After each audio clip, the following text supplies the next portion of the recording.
সন্তান আপনার ব্যক্তিত্বকে ভয় পেয়ে সে আপনার সামনে মাদক দ্রব্য সেবন করাতে বহু দূরের কথা, সে ওটা হাতে নিতে লজ্জা পাবে, সে ওটা হাতে নিতে ভয় পাবে। এটাই হলো বাবার ব্যক্তিত্ব, এটাই হলো মায়ের ব্যক্তিত্ব। কিন্তু দুঃখজনক হলো সত্য যে বাবা মা কোনো অপরাধ করলেই বাবা মাকে মারে আর মা বাবার সাথে তর্ক করে, কি নাই গ্রাম অঞ্চলে এগুলা?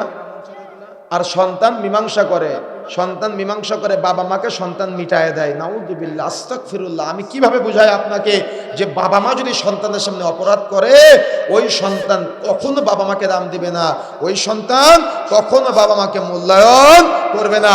এই জন্য আজকে মাইকের আওয়াজ যত দূর পর্যন্ত যায় বলে যাচ্ছি দায়িত্বহীন ভাষায়, কখনো আপনারা সন্তানের সামনে অপরাধ করবেন না, কখনো আপনারা সন্তানের সামনে ভুল করবেন না, কখনো আপনারা সন্তানের সামনে অন্যায় করবেন না। যদি অন্যায় করেন তাহলে আপনার সন্তান কখনো আপনাকে মূল্যায়ন করবে না, বরং সবসময় অবমূল্যায়ন করবে।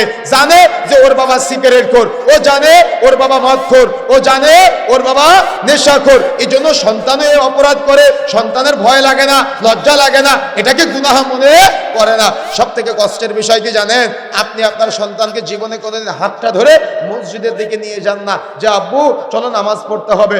আপনি আপনার সন্তানকে কখনো ওই দেখা যাচ্ছে আল্লাহকে চিনেন না, আপনার সন্তানের তাওহীদ উলুহিয়ার জ্ঞান নাই, তাওহীদ রুবুবিয়্যার জ্ঞান নাই, তাওহীদ আসমা ও সিফাতের জ্ঞান নাই। মাহফিলগুলোতে তাওহীদের আলোচনা করলে আপনার সন্তান বলে আমি কিছুই বুঝি না। তো দুনিয়াতেই যদি বলে আমি কিছুই বুঝি না, তো কবরে যখন তাকে প্রশ্ন করা হবে মা রব্বুকা, তোমার রবকে, তখন আপনার সন্তান বলবে হা হা লা আদরি, আমি তো আমার রবকে চিনি না, আমি তো আমার আল্লাহকে চিনি না। তখন আপনার সন্তানের অবস্থা কি হবে? আল্লাহ রাগান্বিত হয়ে যাবে। কবরকে এমন ভাবে দুই দিক থেকে চাপ দিতে বলবে, এমন জোরে চাপ দিবে একটা হাড্ডি আর একটা হাড্ডির ভিতরে ঢুকে যাবে।